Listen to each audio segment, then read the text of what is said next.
Hi, I'm Jacques Lemoyne, candidate for Club Maker of the Year. I guess I made it to the second stage. Um, this is my shop. We're located in the Yorktown Plaza in Erie, Pennsylvania.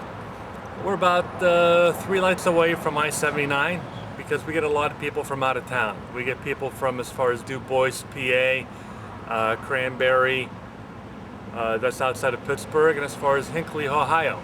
So we make it easy for the out-of-towners to come into us.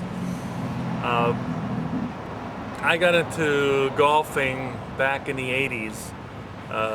The cameraman here, Ron, and I are both ski instructors up at Peak and Peak. We teach skiing and we love the sport. But one thing that happened with me with ski teaching was, well, I would have the students do something and they couldn't do it real good. And so I thought, well, if I became a student of some other sport, I might understand why it's difficult to learn. So I took up golf, and I'm still learning. So that's how I got into golf. And along the way, I thought, well, it can't be me, it has to be the equipment. So I started working with Ben Thorndale with golf clubs, and he took me under his wing, and that's how I became a club maker. As far as the club making goes, things that have helped me to become a good club maker, I was a machinist out of GE back in the 80s, and I also have some college background that helps me with the physics of the golf equipment.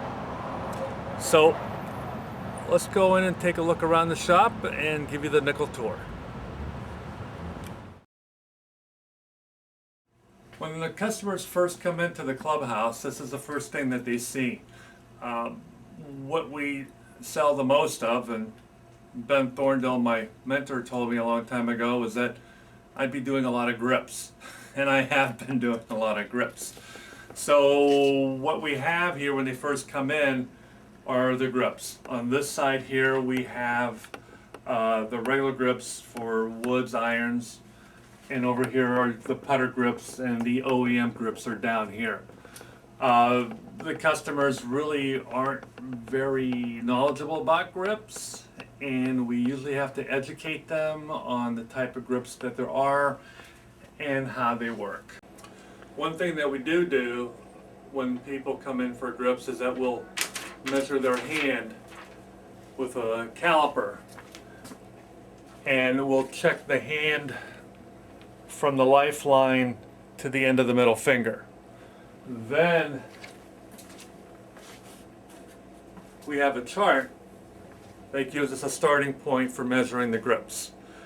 Depending on the hands and how meaty or how thin the fingers are, then we can adjust the grips up or down in the size. So to offer a little bit of everything to people, we have spikes for the shoes, we have head covers, we have gloves, we sell tees, and we have balls. Never quite know what the golfer's going to need, but we try to have a little bit of everything on hand. This is one of our 2 work areas that we have here. I call this the clean room or the final assembly room. In here we're doing the final assembly of the clubs as far as the epoxy, the cutting to length, and the regripping, swing weight work, spine alignment, and flow. And so that the dirty area that we'll get to in a few minutes, there's a lot of dust and dirt that we want to keep out of an area like this. So the first thing I want to show you is the cut saw for cutting, for tipping and butt cutting the golf clubs before we assemble them. So what we have over here is a tile cut saw that's been modified. Back in 2007, when I went to a PCA advanced fitting class, Bob Dodds had one of these at the center there. And what this is a tile cut saw that's immersed in water, and it helps keeps the dust down. So I've got a special blade here, an abrasive blade for cutting the tips of the shafts or the butt ends of the shafts, and it keeps the dust down and it keeps it pretty clean up in this area. This is about the only dirty thing that I have in the front end. We have an assortment of different ferrules. So all the ferrules are sized for woods or irons, and I also have some 350 ferrules. So if the outside diameter is closer to what it needs to be, then we don't have to do as much turning to get the finished product.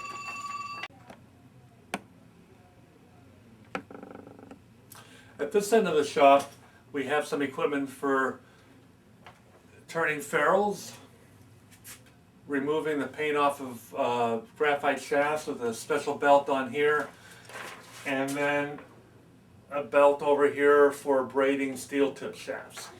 What I did was that I built a vacuum table with a false bottom in here to create a huge space, and then I've got a shop vac to suck down the dust and dirt for doing this finished work. Over here we have a multi-frequency analyzer, and it's for checking the flex on the shafts. But what I've done also, and I learned this from Bob Dodds, I think I might be giving Bob a little bit too much credit, but what we do for flowing the shaft, or finding the flat line oscillation so that the shaft is bending towards the target and not to the right or to the left, we'll take a shaft and we'll put this laser on here, and I found some 3M clips on here that I've adapted to this laser. Attach this to the end of the shaft to find the spine, or the tendency for moving towards the target. But what we also do is that we'll take fishing line and we'll put this on the end of the shaft and put the head on there, whether it be the driver head or the iron head. And then, because what happens is that the center of gravity is offset from the center of the shaft. It's not concentric anymore with the dummy weight.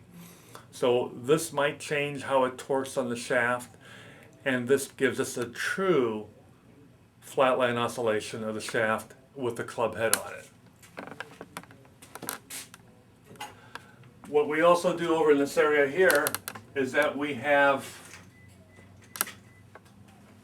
weights, whether they're lead weights for steel shafts or they're lead weights for graphite shafts for adjusting the swing weight. What we also do here is that we have lead powder for adjusting if we're doing it down through the grip end of the shaft. So that's pretty much what we do up here in the front room. That's pretty clean. So let's go take a walk back into the fitting area. We've just gone through curtain number 1, and it's the only curtain I've got here, so this is the best room in the house. But this is where we have all the fun toys, the adult toys. We've got all the components in here, all the shafts, and the fitting system that we'll get to in a few moments. But what you can see here is that we've got the heads lined up, so I know what kind of stock I have. We have a sampling of the shafts over here on the right that you can't see yet. I've got some Louisville wooden heads in the display case over there. We have iron heads on the other side. And then we also have left-handed product against the far wall, which you can't see right now. But what happens in this area here is we use this as a fitting area for the putters. And for the putters, we're always checking 5 points of putter fitting are the length of the club, the lie angle, the head design, the head weight, and the grip. So what we do when we're doing the putter fitting is that I'm using this Mitchell tool here, the putter, is called the Mitchell Putter Fitting Club. We put a ball down on this here. This is a dynamic putter fitting from Maltby. But what we found is that if the putter's eyes are on the same target line as the ball will be on, the putter or the golfer makes more putts. So with this here, this slides up and down, but I'll have the golfer align himself so there's a white line and a red line here, that his eyes are between the white and the red line. So they're on the same target line as the ball will be on. And as he makes the adjustments with his body to be where he needs to be, this piece of equipment here will give me the length of the putter. It gives me the vertical angle, or how much forward press that the putter may have, and also the lie angle for how the person's standing to get the eyes where they need to be. So we use these components for building the putter. If somebody comes in with a putter and they already have bought a putter like an Odyssey or a Nike or something like that, we can check the numbers on the putter gauge over here. This putter gauge is a 3M, or I'm sorry, an MR3. It's from down in Texas. I'm sure you guys are familiar with them. But this is strictly for putters. So we can check the loft and the lie on this gauge. And we also use this gauge for setting up putters when we're building them. If more adjustment needs to be done on like a double or bend putter or a putter with a bend, we have a pipe bending unit over here that we can make more adjustment to the putter. Some putters don't have a stem or anything that you can grab onto to bend and make adjustments with, so we use this for doing putters adjustments, or if we can do it in the gauge, we're using this tool here to make some adjustments in the loft and lie angles. After we get done building the putter, and we're still fine-tuning the putter, we're also balance certified.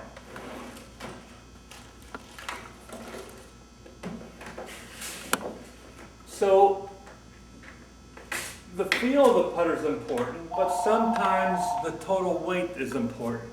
If it's too light, the golfer can't fire off the muscles properly to swing smoothly. So in a putter, if we're playing around with this, and this is usually for the older golfers that are over 50, and that's why we have the senior tour, we can kind of test what kind of weight might work best for the golfer. These weights are numbered like 11. This would be 110 grams. These weights go from 50 grams all the way up to 140 grams. So what we'll do with these is that we'll put these in the end of the putter grip as a temporary fix. And then we'll have the golfer putt 4 or 5 balls down to a target. So as we change these weights randomly, the speed of the ball, the accuracy, the distance and all that is going to change. The one that gives us the best cluster or the most balls in the hole is the one that we're going to go with. So this is the last fine tuning that we kind of do for the putter fittings. After we figure out what weight goes into the putter, well, then these are the weights that we drop down in the shaft, and it's like hidden technology. nobody knows that they have it. So we are the unseen hero for the golfer on the golf course. What I like about product or things that we work with is that if it doesn't work, we can always take this out and put a different one in. Or if the golfer is buying a different putter, we can take the technology and put it into his new putter. There's very few things here that we do that we can't undo, because you never know what's going to happen. Now we're getting into the fitting area for irons and woods. This is my loft and lie gauge for the woods and the irons. I can bend irons or hybrids, but I can only measure loft and lie on woods and drivers. This is another MR3 product.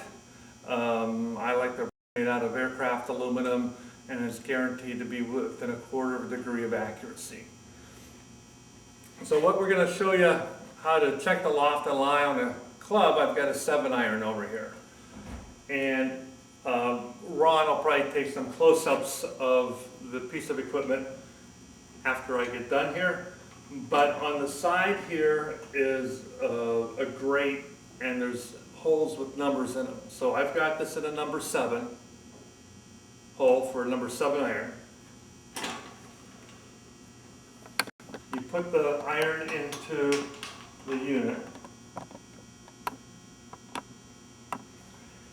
But inside this window here is a flat area that comes down as the jaws come down.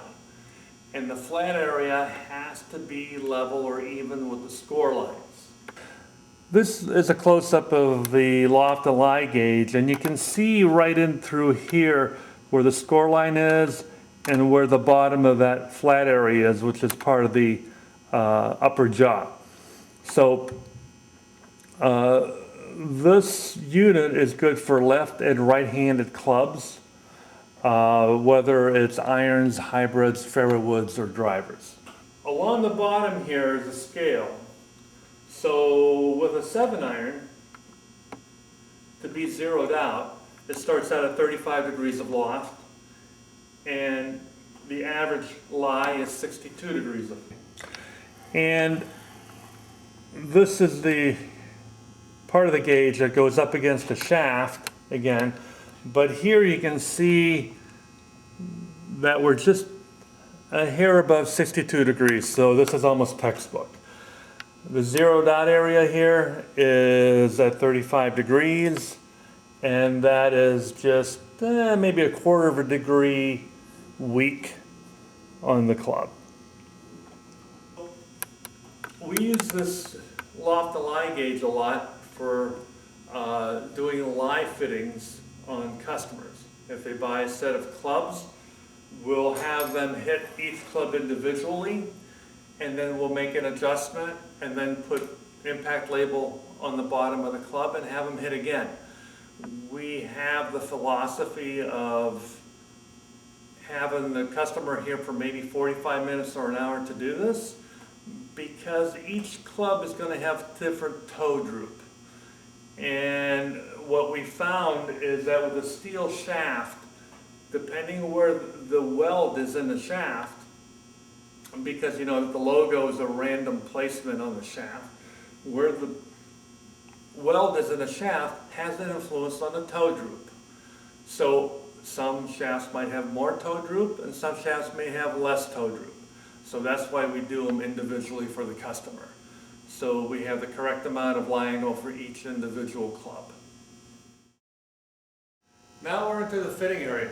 This is what the golfers really enjoy doing because they get a lot of feedback about how they're swinging their club. Back here, our fitting system, I have labeled the shafts with the flex, the weight of the shaft, and the torque. One thing that we kind of found out, and I agree with Jamie Pipes, is that the torque does have an influence on the fitting of the golfer.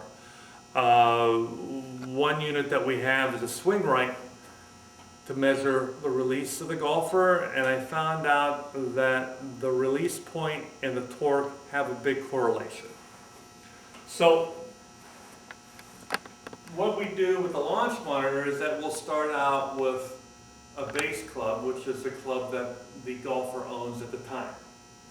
We'll have them hit, get warmed up, and then we'll start trying out different pieces of equipment according to what we saw with the original baseline equipment. So what we have here is that we have a connector system. We got the Connex, and so we have a connector in the head of the driver and a connector on the shaft, and then we can put this together and let the golfer hit it and see how it performs. All the shafts are 45 inches long. So if we're using the same head and the only variable that changes is the shaft, well, then that gives us a pretty good idea of what's going to work best for that customer. The idea with the fitting, there's some logical approach to it, but sometimes if it's not working, I have to take a 180 and try something that I would never think of doing, and sometimes the customer responds to those things. So what we have also, these are all the wood shafts that we have. On the other side here are all the iron shafts that we have, and we have the same connector system on these iron heads. So we have hundreds if not thousands of combinations of head and shaft combinations for the golfer, because there's a lot of different golfers out there. So when we're playing around with the fitting, I don't let the golfer hit more than 4, 5 at the most strikes with the same head shaft combination. I'm looking for the natural movement pattern of that golfer. If you go past 3 or 4 strikes with a club, well then subconsciously the golfer is starting to make adjustments to hit the ball better. When we're out on the golf course, I only get one shot when I drive. You know, the league won't let me take 3 or 4 and take the best one. So we're looking for that natural movement pattern of what the golfer's doing.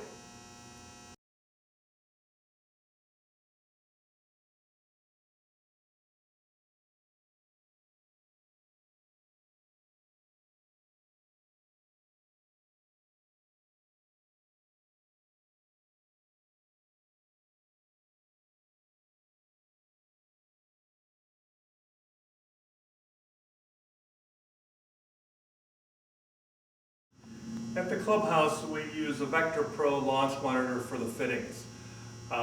This has been a very nice unit. It gives us a lot of information as to what's happening in the impact area of the strike zone.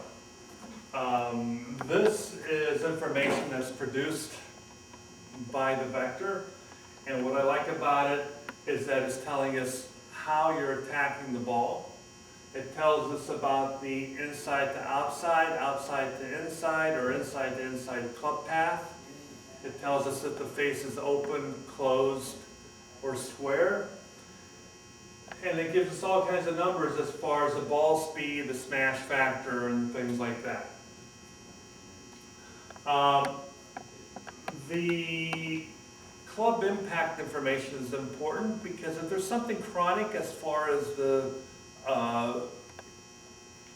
springer's movement pattern, then we send them out to get fixed. If they've got a chronic issue and building a club isn't going to help their game at all, well then they need to go see a swing mechanic and then come back. And a lot of the customers appreciate that because we're honest with them about that. The launch monitor also gives us a view of what the ball is going to do after the impact. And here we can see it's a little bit low. We'd like to see it to get a little bit higher. The launch monitor helps us with the analysis of the shot right here. And this is the launch angle across the top. This is the RPM of the ball along the left side. So this was a shot that Ron hit. It carried 168 yards and it rolled for about another 20 yards. But everything in the green would be an improvement on that shot. So if Ron would have had, instead of 14 degrees of launch angle, if he would have had 16 degrees, he would have gotten another 10 yards on the ball flight. If we go here and move down, if he would have had a ball with a little bit more RPM or spin, instead of about 1250 RPM of spin, if he could find a ball that gave him another 2000 RPM of spin, he could have gained another 15 yards on that shot. So as far as finding the correct loft on the club, finding a club where the center of gravity might promote more or less spin, and also doing fittings with the balls to help the golfer perform his best on the golf course. Because you have to remember, we are the unseen heroes for the golfers that are out there. This is the other workroom that we talked about earlier, and it's kind of small, so Ron is backed up into a corner. Hopefully you can see enough of what is in here for what we do. Over here on my right, or your left, we've got a drill press set up with a chuck here to grab the irons or drivers for either drilling out broken shafts or for reaming things. And you have to remember that reaming is making a hole bigger. So it's not a drill bit, but it's a reamer. Much more accurate, much more straight. Over on the left here, I've got this antique drill press, but I found that it's not a flapper, but it's like a Scotch-Brite and sandpaper layer. And this thing works miracles on working on a through bore, and especially the Callaway Big Berthas, because they got a little bit of a divot, or the angles in there are not quite flat, and this does a nice job to clean up and make everything look factory. The rest you'll have to wait to see, but this here is my Mitchell shaft extractor, and what we're going to do is, then I have a customer that brought this in. This is from a Bridgestone driver, and I'll show you how to get this adapter off of here without damaging the adapter. The first thing that we're going to do is that we're going to take a heat gun, and I like the heat gun because it's a lower temperature and it doesn't damage things like propane or butane will. So what we're going to do here is heat up the ferrule so that we can get that off.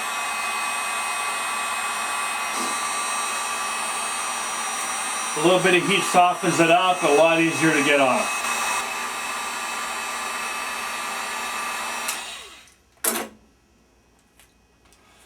And that comes right off like that. Now what we do to not damage the adapter, to make it look factory and new again, and nobody knows that it was reshafted, is that I've got this from Golf Works, and it's a set of threaded screws that go into the tip here. So if I find the right one,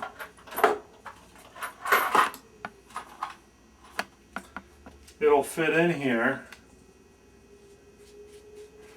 And this blue one seems to work. So what we're going to do is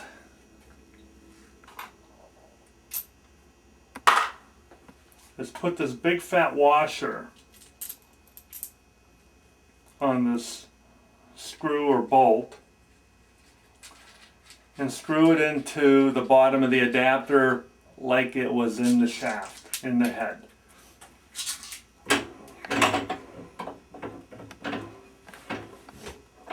To make this fit a little bit better with the washer, I'll loosen up this screw here to fit this into the shaft puller.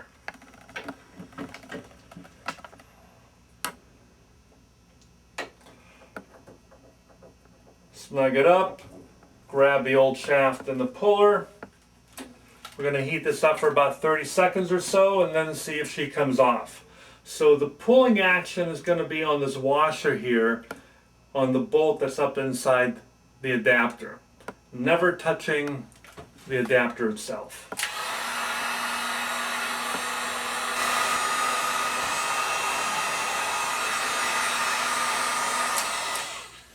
That's been about 30 seconds. Give it a moment or two for the heat to penetrate in there to break down the epoxy. From what I understand, the epoxy breaks down at 240 degrees. So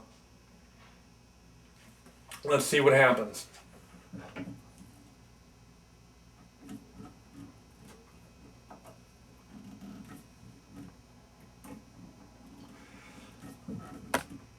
And it's not quite ready yet, so we're going to apply a little bit more heat.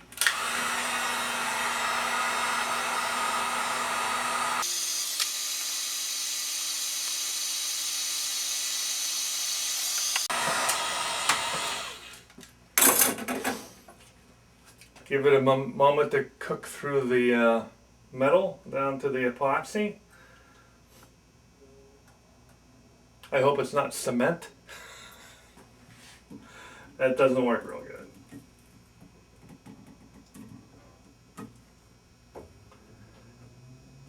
And the thing about working with this stuff is just to be patient. I think you need a little bit more heat. There's nothing happening yet.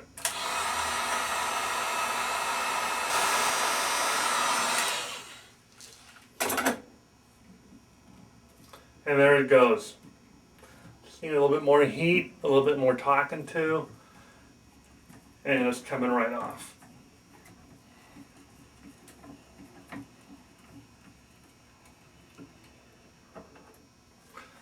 This customer, he's a pretty low handicapper. We're going to be putting the shaft into an adapter for TaylorMade.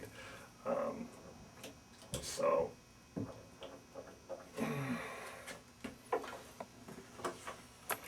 And this guy's pretty hot right now, but as you can see, there's no marks, there's no marring. Everything is still original on that adapter. Take out the bolt. Oop, that's hot. And if we clean that out, we can put that back into the Bridgestone head, and somebody else has a nice driver. And that's how we take off an adapter without damaging it. Ron was standing back here in this corner, but back here we have some different tooling for finishing off the clubs for the through bores. We got a 150 grit flapper wheel here. We have some steel wool, and then I've got these cylinder sandpaper cylinders on here with an inflatable bladder underneath, and these seem to conform pretty well to the shapes that Callaway has on the bottom of their through bores, because that's what we get the most of for that type of work. So this is what we have here. Oh, one little thing that I did is that if you look at these drill bits, and I've got these in 335, 350, 370, and 400, but I had these made special to get down into the corners of the hosels that when we're cleaning them out and reshafting those types of heads. So that's about it. I know I'm running over my time, but hopefully I did a good presentation. And I'm nervous because I don't normally do this. I'm not in front of a camera. But if you guys have any questions, please give me a call and ask me. And I'll see you guys down at the PGA show here in January. It's time for me to go back and visit with all my old friends. Thank you. So call the clubhouse at 4541. Oh!